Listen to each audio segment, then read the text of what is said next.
মাঝখানে বিয়েটা তো ট্রাবলড হয়েছিল এবং যে সেটা গোটা বাংলা জানে আমার একটা সম্পর্ক বা আমার একটা বন্ধুত্ব হয়েছিল এবং সেই সময় আমরা সহজে প্রিয়াঙ্কা চেয়েছে আমরা নর্মাল থাকি, কিন্তু সাপ্তাহিক দেখা, শপিং মলে দেখা, ওটার মধ্যে একটা অ্যাবনর্মালিটি আছে। ওয়েস্ট মলে 2 ঘন্টা, দ্যাট ইজ ভেরি পেইনফুল। এবং শহর যখন বাড়ি ছেড়েছে তখন দেয়ালে ওর কাঁচা আঁকাগুলো, লেখাগুলো, আমি ক্লিনিক্যাল ডিপ্রেশনে চলে গেছি ওই সময়টা।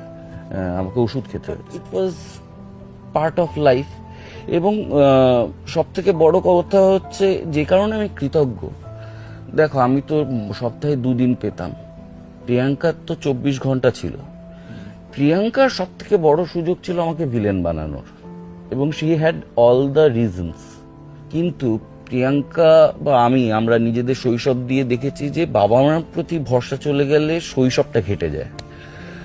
So she never made a villain out of. সহজের বাবা কিন্তু বাবাই, সেটা কোনোদিন প্রেমের জন্য দূরে চলে গেছে একটা মানুষ, হ্যাঁ হয়েছে, আমরা একসাথে ডিনার করেছি, আমি, আমার প্রেমিকা সহজ, প্রিয়াঙ্কা, কিন্তু সেটাকে এক্সটেনশন হিসেবে দেখি। তার জন্য আমার প্রতিও শ্রদ্ধা।